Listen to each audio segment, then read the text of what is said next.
નમસ્કાર દર્શક મિત્રો, હું છું વાહિદ મસદી અને આપ નિહાળી રહ્યા છો હમ ટીવી ભરૂચ. હવે નિહાળીએ આજના મુખ્ય સમાચારો. ભરૂચની કલેક્ટર કચેરીમાં સોશિયલ ડિસ્ટન્સના લીરા ઉડી રહ્યા છે. ત્યાં આ કહેવત સાચી પડે છે કે ડાહી સાસરેને જાય અને ગાંડીને સલાહ આપે, અને તેને લઈને હવે સરકારી કચેરીઓમાં પણ જો સોશિયલ ડિસ્ટન્સનું પાલન થાય તો તેઓ પ્રજા પાસે પણ સોશિયલ ડિસ્ટન્સ પાલન કરે તેવું લોકો કહી રહ્યા છે. ભરૂચની કલેક્ટર કચેરીના જનસેવા કેન્દ્રમાં જ સોશિયલ ડિસ્ટન્સિંગના ધજાગરા ઉડી રહ્યા હોવાના વિડીયો અને ફોટો સોશિયલ મીડિયા ઉપર વાયરલ થવા લાગ્યા છે. કોરોનાના કહેર વચ્ચે પણ સરકારી કચેરીઓમાં અરજદારોની લાંબી કતારો લાગી રહી છે. સરકારી કચેરીઓમાં પણ સોશિયલ ડિસ્ટન્સિંગનું પાલન કોણ કરાવશે તેવા પ્રશ્નો ઉઠી રહ્યા છે. સરકારી કચેરીમાં આજથી જ કોરોના વકરે તો નવાઈ નહીં. પહેલા નગરપાલિકા બાદ હવે જનસેવા કેન્દ્રમાં સોશિયલ ડિસ્ટન્સિંગના ધજાગરા ઉડતા નજરે પડી રહ્યા છે. ભરૂચ જિલ્લામાં કોરોના પોઝિટિવ દર્દીઓની સંખ્યા રોજ નોંધાઈ રહી છે, છતાં પણ સરકારી કચેરીઓમાં જ સરકારની ગાઈડલાઈનના ધજાગરા ઉડી રહ્યા છે. ભરૂચ જિલ્લા કલેક્ટર કચેરીના જ જનસેવા કેન્દ્ર ઉપર આવતા અરજદારોની લાંબી કતારો જામવા લાગી છે. કેટલાક અરજદારોમાં જોવા મળી રહ્યા છે કે તેઓ સોશિયલ ડિસ્ટન્સિંગનું પાલન નથી કરી રહ્યા, ત્યારે એક પણ સંક્રમિત અરજદાર જો આ વચ્ચેથી આવી જાય તો કેટલાક લોકોને સંક્રમિત કરે તેવા સવાલો ઉઠવા લાગ્યા છે. ત્યારે જિલ્લાની સરકારી કચેરીમાં જ સરકારની ગાઈડલાઈનનું પાલન ન થતું હોય તો અન્ય લોકો ક્યાંથી સરકારની ગાઈડલાઈનનું પાલન કરે તેવા સવાલો ઊભા થવા પામ્યા છે. ભરૂચના અંકલેશ્વર વચ્ચેના મુલદ ટોલ નાકા ઉપર ભરૂચ જિલ્લાના લોકોને ટોલ ટેક્સ માંથી મુક્તિ નહીં આપવામાં આવે તો 48 કલાકમાં જિલ્લા કોંગ્રેસ અને યુથ કોંગ્રેસ દ્વારા જલદ આંદોલન કરવાની ચીમકી સાથે જિલ્લા કલેક્ટર અને નેશનલ હાઈવે ઓથોરિટી ઓફ ઇન્ડિયાને આવેદનપત્ર આપી રજૂઆત કરવામાં આવી છે.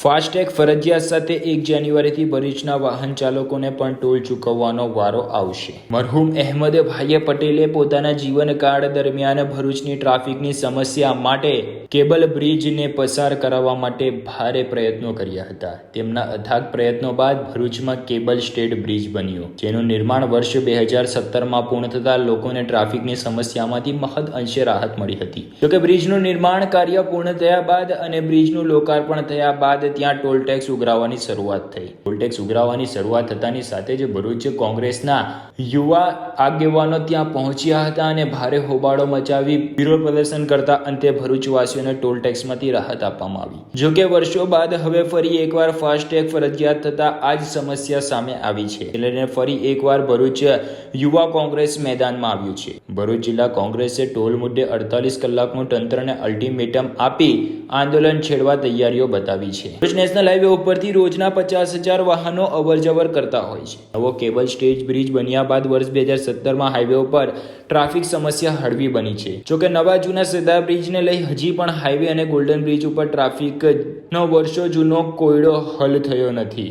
1 જાન્યુઆરીથી ફરજિયાત ફાસ્ટેગ સાથે ભરૂચના કેબલ બ્રિજ ઉપર આવેલ મુલદ ટોલ ટેક્સ પર ભરૂચ જિલ્લાની પ્રજાને પણ ફરજિયાત ટોલ ચૂકવવાનો વારો પુનઃ આવ્યો છે. ભરૂચ જિલ્લાના 4 લાખ જેટલા વાહન ચાલકો નવા વર્ષે 2021 અને 4 વર્ષ બાદ ટોલ મુદ્દે ફરી એકવાર રોષે ભરાયા છે અને ત્યાં ફરી આવી ગયા હોય તેવી પરિસ્થિતિનું નિર્માણ થયું છે. ફરજિયાત 1 જાન્યુઆરીથી ટોલ મુદ્દે ફરી યુવા કોંગ્રેસ અને જિલ્લા કોંગ્રેસને મેદાનમાં ઉતરવાની ફરજ પડી છે. સોમવારે સવારે જિલ્લા કલેક્ટર ડોક્ટર MD મોડિયાને આવેદનપત્ર પાઠવી કોંગ્રેસે ભરૂચને ટોલમાંથી મુક્તિ આપવા 48 કલાકનું અલ્ટિમેટમ આપ્યું છે. જો આગામી 48 કલાકમાં ટોલમાંથી ભરૂચ જિલ્લાના GJ16ના વાહનોને મુક્તિ નહીં આપવામાં આવે તો કોંગ્રેસના મુલદ ટોલ પ્લાઝા ઉપર ટોલ નાબૂદીની ઝુંબેશ સાથે ધામમાં નાખશે. ત્યાં સુધી ભરૂચને ટોલ મુક્તિ નહીં મળે ત્યાં સુધી કોંગ્રેસ ટોલ પ્લાઝા પર જ ડેરા તંબુ લગાવવા ઉપરાંત વિરોધ પ્રદર્શન કરશે અને તંત્ર અને નેશનલ હાઈવે ઓથોરિટીને ચીમકી પણ આપી દીધી છે. ઉલ્લેખ કરવો રહ્યો કે વર્ષો પહેલા ભરૂચ જિલ્લા યુથ કોંગ્રેસના અથાગ પ્રયત્નોથી ટોલમાંથી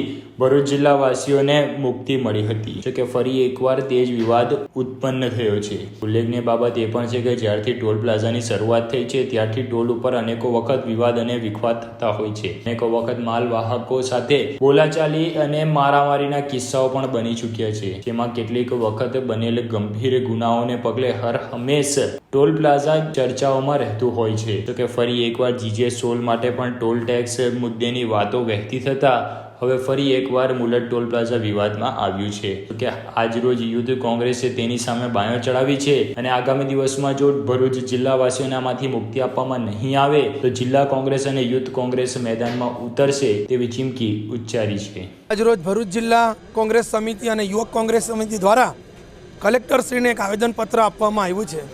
તેની અંદર ખાસ કરીને જે ભરૂચના નર્મદા બ્રિજ પર જે નર્મદા નદી પર જે બ્રિજ બનાવવામાં આવેલો છે તેની ઉપર જે ટોલ ટેક્સ નાખવામાં આવેલો છે એ બ્રિજ આપણા માન્ય અહેમદભાઈ પટેલ સાહેબના પ્રયાસોથી જ્યારે કેન્દ્રની અંદર કોંગ્રેસની સરકાર હતી ત્યારે નાણામંત્રી પ્રણવ મુખર્જી પાસે અહેમદભાઈ પટેલે એ બજેટની અંદર જોગવાઈ કરીને આ બ્રિજ બનાવવામાં આવેલો અને ETCના ધોરણે એ બ્રિજ બનાવવામાં આવેલો, એટલે કે 100% ટોલ ફ્રી એ બ્રિજ બનાવવામાં આવેલો. છતાં પણ આ સરકાર જ્યારથી પણ દેશની અંદર ભારતીય જનતા પાર્ટીની સરકાર આવેલી છે ત્યારથી જ એની પર ટોલ લેવાનું શરૂ કરવામાં આવેલું.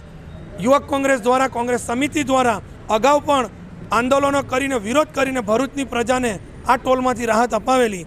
ત્યારે ફરી આ લોકો 1 જાન્યુઆરીથી ફરજિયાત ત્યાં ફાસ્ટેગ કરવાના છે અને ભરૂચની પણ જનતાને ફરજિયાત ત્યાં પૈસા ચૂકવવા પડશે. આ લૂંટમાર શરૂ કરવાનું આ સરકારે શરૂ કરી દીધેલું છે. ત્યારે અમે કલેક્ટરશ્રીને આજે આવેદન આપીને રજૂઆત કરેલી ત્યારે કલેક્ટરશ્રીએ પણ એવું કીધું કે જેટલી તમને ખબર છે એટલી જ મને ખબર છે કે 1 તારીખથી ટોલ ટેક્સ લેવાના છે, જ્યાંથી તમને ખબર પડી છે મને એટલી જ ખબર છે. ત્યારે આ કેટલી ગંભીર બાબત છે કે જિલ્લાના કલેક્ટરશ્રીને પણ હજુ આ NHY દ્વારા જાણ કરવામાં આવેલી નથી કે આ પછી જાણીને પણ અજાણ બને છે. એવું હોય ત્યારે આજે યુવક કોંગ્રેસ દ્વારા 48 કલાકનું અલ્ટિમેટમ આપવામાં આવેલું છે કે 48 કલાકની અંદર આજે તમે તગલકી તાનાશાહી જે કાયદો ભરૂચની પ્રજા પર જે લાગુ કરેલો છે તેને 48 કલાકની અંદર તમે પાછો નહીં ખેંચો તો યુવક કોંગ્રેસ, કોંગ્રેસ સમિતિ દ્વારા ઉગ્રથી ઉગ્ર આંદોલન કરવામાં આવશે. નહીં કે ખાલી મીડિયામાં કે પોલીસની અંદર ડિટેન થવા માટે નહીં, પણ જ્યાં સુધી ભરૂચની પ્રજાને ટોલમાંથી રાહત નહીં મળે ત્યાં સુધી એ વિસ્તારની અંદર ટોલ પરથી અમે જગ્યા છોડવાના નથી અને અહીંયાથી અમે NHIની ઓફિસે પણ રજૂઆત કરવા અને આવેદનપત્ર આપવા માટે જવાના છે. ભરૂચના મક્તમપુર ટર્નિંગ નજીક રેતી ભરેલા ટેમ્પો ચાલકે શાકભાજીના ફેરિયાને અડફેટે લેતા ગંભીર ઈજા પહોંચી છે. જો કે આ ઘટનામાં પોલીસે setting.com કરાવે હોવાનું માલુમ પડ્યું છે. ભરૂચ શહેરના જ્યોતિનગર વિસ્તારમાં આવેલ શાકભાજીના પથારામાં 4-વ્હીલર ટેમ્પો ઘૂસી જતા વેપારીઓને ગંભીર ઈજાઓ પહોંચી હતી. ઈજાગ્રસ્ત વેપારીઓને સારવાર માટે ખસેડવામાં આવ્યા છે, જ્યારે અકસ્માત બાદ ટેમ્પો ચાલક ફરાર થઈ ગયો હતો. જો કે આ ઘટના બનતા હિટ એન્ડ રનની ઘટના બની હોવાની પણ સામે આવી છે. ભરૂચમાં આજરોજ એક હિટ એન્ડ રનની ઘટના બનવા પામી છે, જેમાં ભરૂચ શહેરના મુખ્ય માર્ગો પર રાહદારીઓને ચાલવા માટે ફૂટપાથ બનાવવામાં આવ્યા છે, પણ ફૂટપાથ પર નાના વેપારીઓ ગેરકાયદે કબજો જમાવી લેતા હોય છે. ફૂટપાથની આસપાસ તેમની રેતી કપચી અને ઈંટોના ઢગલાઓ પણ જોવા મળે છે, જે ટ્રાફિકમાં અડચણો બનતા હોય છે. જ્યોતિનગર વિસ્તારમાં આવેલ ફૂટપાથ ઉપર કાર્ટિંગ તથા શાકભાજી વેચતા વેપારીઓ પોતાની આટડીઓ ખોલી નાખે છે. સોમવારના રોજ કાર્ટિંગના વેપારીનો ટેમ્પો ફૂટપાથ ઉપર શાકભાજીના પથારામાં ઘૂસી ગયો હતો. ટેમ્પોની ટક્કર વાગતા જ વેપારીને ગંભીર ઈજા પહોંચી હતી. અકસ્માત બાદ ઘટના સ્થળે ટોળા એકત્રિત થઈ જતા ટેમ્પો ચાલક મેથી પાક ના મળે તેના ભયે ભાગી છૂટવામાં સફળ રહ્યો હતો. ઈજાગ્રસ્ત વેપારીઓને સારવાર માટે દવાખાને ખસેડવામાં આવ્યો હતો. કોંગ્રેસ પાર્ટીના 136મા સ્થાપના દિનની ઉજવણીના ભાગરૂપે ભરૂચ જિલ્લા કોંગ્રેસ કાર્યાલય ખાતે કોંગ્રેસના પ્રમુખ દ્વારા ધ્વજ લહેરાવીને સલામી આપવામાં આવી હતી. ભરૂચના કોંગ્રેસ કાર્યાલય ખાતે આજે સવારે કોંગ્રેસ પક્ષના 136મા સ્થાપના દિનની ઉજવણીના ભાગરૂપે જિલ્લા પ્રમુખ પરિમલસિંહ રાણાએ કોંગ્રેસ પાર્ટીના કાર્યાલય ખાતે ધ્વજ ફરકાવી સલામી આપી આજના દિનની ઉજવણી કરી હતી. ભારતીય રાષ્ટ્રીય કોંગ્રેસ પક્ષનો આજે 136મો સ્થાપના દિન છે. સમગ્ર પ્રજાજનોને તેમણે ભારતીય કોંગ્રેસ પક્ષના બલિદાનના ઇતિહાસની વાત કરી હતી, જેમાં તેઓએ ભારતીય કોંગ્રેસ પક્ષે અંગ્રેજોની આઝાદીની ચળવળ હોય કે આધુનિક સમયમાં પ્રજાની ખોરાકની મોંઘવારી, ભાવ વધારો હોય સહિતના મુદ્દાઓમાં કોંગ્રેસ પક્ષ હર હંમેશ પ્રજાની સાથે રહ્યો હોવાનું જણાવ્યું હતું. ભારતીય રાષ્ટ્રીય કોંગ્રેસ પક્ષે હંમેશા લોકોના પ્રશ્નોને વાચા આપી છે તેમ પણ તેઓએ ઉમેર્યું હતું. ભારતીય રાષ્ટ્રીય કોંગ્રેસ પક્ષની આપના પરમ પૂજ્ય રાષ્ટ્રીય પિતા ગાંધીજીએ કરી હતી. તેમના નેતૃત્વમાં કોંગ્રેસે અનેકો બલિદાન આપ્યા છે. આજે પણ લોકો મારું ઘર એ કોંગ્રેસનું ઘર માનીને આજના દિનની ઉજવણી કરે છે. કોંગ્રેસ પક્ષે પૂજ્ય ગાંધી બાપુના વિચારોને માનનારો પક્ષ છે તેવું જણાવતા ભરૂચ જિલ્લા પ્રમુખે આજે સામાન્ય લોકો વચ્ચે જઈ કોંગ્રેસની વીરગાથા રજૂ કરી હતી અને ગાંધીજીનો પક્ષ કહી લોકો વચ્ચે ગાંધીજીના વિચારોના માનનારાનો પક્ષ વર્ણવ્યો હતો. આજે ભરૂચમાં કોંગ્રેસ કાર્યકરોએ કાર્યાલય ખાતે આજ દિનની હર્ષભેર ઉજવણી કરી હતી. સદર કાર્યક્રમમાં જિલ્લા કોંગ્રેસ પ્રમુખ પરિમલસિંહ રાણા, પ્રવક્તા નાજુ ફળવાલા, શેરખાન પઠાણ, સંદીપ માંગરોલા, રાજેન્દ્રસિંહ રાણા, હેમેન્દ્ર કોઠીવાલા, વિકી શોકી, શમશાદ અલી સૈયદ, જ્યોતિબેન તડવી વગેરે કોંગી કાર્યકર્તાઓ મોટી સંખ્યામાં ઉપસ્થિત રહ્યા હતા. ભારતીય રાષ્ટ્રીય કોંગ્રેસ પક્ષનો આજે 136મો સ્થાપના દિવસ હોય ત્યારે સમગ્ર પ્રજાજનોને હું હાર્દિક શુભેચ્છા પાઠવું છું. ભારતીય રાષ્ટ્રીય કોંગ્રેસ પક્ષનો ઇતિહાસ એક તરફ બલિદાનનો ઇતિહાસ રહેલો છે, બીજી તરફ વિકાસનો ગૌરવવંતુ ઇતિહાસ રહેલો છે. ત્યારે કોંગ્રેસ પક્ષ સમગ્ર દેશની અંદર આજે મારું ઘર એ કોંગ્રેસનું ઘર, કોંગ્રેસનો એક એક કાર્યકર્તા આજે પોતાના મકાન ઉપર પોતાની ફેમિલી સાથે સ્થાપના દિવસની ઉજવણી કરી રહેલો છે અને કોંગ્રેસ પક્ષ પરમ પૂજ્ય બાપુજીના, ગાંધી બાપુના વિચારોને માનનારો પક્ષ છે.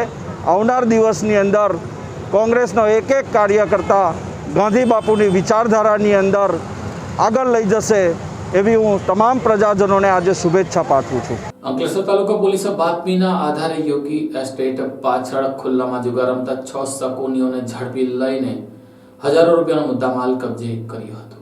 અંકલેશ્વર રૂરલ પોલીસે બાતમીના આધારે યોગી ઇસ્ટેટના પાછળના ભાગે આવેલ ખુલ્લી જગ્યામાં જુગાર રમતા 6 જુગારીયાઓને ઝડપી પાડી 91,930 રૂપિયાનો મુદ્દામાલ કબજે કરી તમામને જેલ ભેગા કર્યા હતા. અંકલેશ્વર રૂરલ પોલીસના ઇન્ચાર્જ અતુલ કુમાર બંસલનાઓ પેટ્રોલિંગમાં હતા. દરમિયાન બાતમીદાર મારફતે બાતમી મળી હતી કે યોગી ઇસ્ટેટની પાછળના ભાગે આવેલ ખુલ્લી જગ્યામાં કેટલાક કિસ્સામો હાર જીતનો જુગાર રમી અને રમાડી રહ્યા છે. જેવી પાકી બાતમી મળતાની સાથે જ પોલીસે બાતમીના રેડ કરતા કેટલાક કિસ્સામો જુગાર રમતા ઝડપાયા હતા. પોલીસની રેડ જોઈને કેટલાક કિસ્સામોમાં નાસભાગ મચી જવા પામી હતી, પરંતુ પોલીસે તમામ વિસ્તારને કોર્ડન કરી અને 6 જેટલા આરોપીઓને ઝડપી પાડ્યા હતા. પોલીસે ઝડપી પાડેલા આરોપીઓની યાદીમાં દીપકભાઈ અરવિંદભાઈ વસાવા રહે નિરાંતનગર બોરબાટા અંકલેશ્વર, સનીભાઈ રામવિલાસ ચૌધરી રહે કોસંબડી અંકલેશ્વર, મહેશભાઈ કાળુસિંહ સોલંકી રહે પટેલનગર રાજપીપળા રોડ અંકલેશ્વર, વિકાસ તુકારામ વસાવા રહે એશિયન પિન ચોકડી અંકલેશ્વર, સંજયભાઈ રામસિંહભાઈ પારખી રહે ગોલ્ડન પોઈન્ટ અંકલેશ્વર, સત્યવીરસિંહ મોહનસિંહ યાદવ રહે લક્ષ્મણનગર અંકલેશ્વર નાઓને ઝડપી પાડી અંક ઝડતીમાંથી રોકડ રકમ રૂપિયા 9,730, દાવ પર લાગેલ રોકડ રકમ રૂપિયા 2,500 તથા મોબાઈલ નંગ 7 જેની કુલ કિંમત રૂપિયા 19,700, ટુ વ્હીલર નંગ 2 જેની કિંમત રૂપિયા 60,000 મળી કુલ્લે કિંમત રૂપિયા 91,930 રૂપિયાના મુદ્દામાલ સાથે પકડી પાડી આરોપીઓ વિરુદ્ધ જુગાર ધારા કલમ 12 મુજબ ગુનો નોંધી કાયદેસરની કાર્યવાહી હાથ ધરી છે. વધુ તપાસ અંકલેશ્વર રૂરલ પોલીસ ચલાવી રહી છે. ઝઘડિયા પોલીસે 3 ગામોમાં બાતમીના આધારે રેડ કરીને બુટલેગરોને ઝડપી લઈને હજારો રૂપિયાનો વિદેશી દારૂ ઝડપી લીધો હતો. ઝઘડિયામાં હવે 31ની ઇફેક્ટ જોવા મળી રહી છે. 31 ડિસેમ્બર નજીક આવતા જ હવે જિલ્લામાંથી દારૂ પકડાવા લાગ્યો છે. ઝઘડિયા પોલીસે એક જ દિવસમાં 3 સ્તર ઉપર દરોડા પાડીને 50,000 રૂપિયાનો વિદેશી દારૂ ઝડપી પાડ્યો છે. 84,000ના મુદ્દામાલ સાથે 3 બુટલેગર ઝડપાયા છે, જ્યારે એક ફરાર છે. આગામી 31મી ડિસેમ્બરની ઉજવણીના પ્રસંગે થનારી દારૂની રેલમછેલ અંગે પોલીસે હવે વોચ ગોઠવીને બેઠી છે. ઝઘડિયા પોલીસે ગતરોજ અલગ અલગ 3 જેટલા સ્થળો પર દરોડા કરીને 50,000નો વિદેશી દારૂ ઝડપી પાડ્યો હતો. તો 84,000નો મુદ્દામાલ સાથે 3 જેટલા બુટલેગરોની અટકાયત પણ કરવામાં આવી છે, જ્યારે અન્ય એક બુટલેગર ફરાર થઈ ગયો છે. બાય બાય 2020ની ઉજવણી કરવા ભરૂચ જિલ્લામાં વિદેશી દારૂની રેલમછેલ જોવા મળી રહી છે. તો તેની સામે દારૂની રેલમછેલ અટકાવવા માટે પોલીસ પણ સક્રિય ભૂમિકા ભજવી રહી હોવાનું જાણવા મળી રહ્યું છે. ઝઘડિયા પોલીસે ગતરોજ એક જ દિવસમાં 3 અલગ અલગ સ્થળો પર દરોડા કર્યા હતા. દુમલ્લા, વાઘપોર, મુલદ અને દદેડા ગામે દરોડા કરીને ઝઘડિયા પોલીસે કુલ 50,000 કરતાં વધુના વિદેશી દારૂ સાથે 84,000નો મુદ્દામાલ કબજે કર્યો છે. ઝઘડિયા પોલીસે મોરણ ગામેથી એક્ટિવા ઉપર વિદેશી દારૂ લઈ આવતા બુટલેગર કૌશિક ઉર્ફે કરણ સુરેશ પાટણવાડિયા રહે માંડવાને દુમલ્લા માલપોર ગામેથી ઝડપી પાડ્યો હતો. પોલીસે તેની પાસેથી 84 નંગ વિદેશી દારૂ સાથે 8,400ના દારૂ તથા એક્ટિવા કિંમત ₹30,000 મળી 38,400નો મુદ્દામાલ કબજે કરી એક બુટલેગરની અટકાયત કરી છે. તો મુલદ ગામે ઘરના છાપરાના શેરડીના ખેતરમાં સંતાડી રાખેલો વિદેશી દારૂનો જથ્થો પોલીસે કબજે કર્યો હતો. પોલીસે 67 નંગ દારૂની કિંમત ₹15,500 સાથે બુટલેગર સુનિલ કનુ વસાવા રહે મુલદને ઝડપી પાડ્યો હતો. તો લક્ષ્મણ ઉર્ફે બાબર મહેન્દ્ર વસાવા ભાગી જવામાં સફળ રહ્યો હતો. પોલીસે 4 મોબાઈલ સાથે 19,500નો મુદ્દામાલ કબજે કર્યો હતો. ત્યારે દદેડા ગામે દરોડા પાડી મૂળ અંકલેશ્વરના બુટલેગર વિક્રમ સરાદ વસાવાને 210 નંગ દારૂની કિંમત 26,100 સાથે ઝડપી પાડ્યો હતો. પોલીસે કુલ 3 બુટલેગરોને ઝડપી પાડી તથા એક ફરાર બુટલેગર વિરુદ્ધ કાયદેસરની કાર્યવાહી આરંભી છે. પોલીસે તમામ વિરુદ્ધ પ્રોહિબિશન એક્ટ હેઠળ ગુનો દાખલ કરી વધુ તપાસ આરંભી છે. અંકલેશ્વરની ગ્રીન પાર્ક સોસાયટી ખાતે મદદ હેલ્પિંગ હેન્ડ સંસ્થા દ્વારા એમ્બ્યુલન્સની ભેટ આપવામાં આવી હતી. મદદ હેલ્પિંગ હેન્ડ્સ દ્વારા એમ્બ્યુલન્સનો લોકાર્પણ કાર્યક્રમ કરવામાં આવ્યો હતો. સાથે જ કોરોનાની વૈશ્વિક મહામારીમાં કોરોના વોરિયર્સ તરીકેની ફરજ નિભાવનાર કોરોના વોરિયર્સનો પણ સન્માન કરવામાં આવ્યું હતું. આજરોજ અંકલેશ્વરના ગ્રીન પાર્ક સોસાયટી ખાતે મદદ હેલ્પિંગ હેન્ડ્સ દ્વારા એમ્બ્યુલન્સનું લોકાર્પણ કાર્યક્રમ કરવામાં આવ્યો હતો. તેમજ કોરોનાના આ કહેર કે જેને વૈશ્વિક મહામારી પણ ઘોષિત કરવામાં આવી છે તેવા સમયમાં પોતાની જિંદગીની પરવા કર્યા વગર કોરોના વોરિયર તરીકે લોકોની સેવા કરી સમાજ સેવાનું કામ કરનાર એવા તમામને સર્ટિફિકેટ આપી સન્માનિત કરવામાં આવ્યા હતા. જે પ્રસંગે કોરોના વોરિયર તરીકે પ્રદેશ કોંગ્રેસ સમિતિના ઉપપ્રમુખ યુનુસ પટેલ, સુરત એકતા ટ્રસ્ટના અબ્દુલ મલબારી, જયાબેન મોદી હોસ્પિટલના ડોક્ટર નીરજસિંહ, અંકલેશ્વરના હોસ્પિટલના ડોક્ટર અઝરુદ્દીન ટોપિયા, જિલ્લા યુવા કોંગ્રેસના મહામંત્રી વસીમ ફળવાલાનું પુષ્પગુચ્છ આપી સન્માન કરી સ્વાગત કર્યું હતું. મદદ હેલ્પિંગ હેન્ડ્સના પ્રમુખ ટ્રસ્ટી શરીફભાઈ કાનોગાએ જણાવ્યું હતું કે આ એમ્બ્યુલન્સ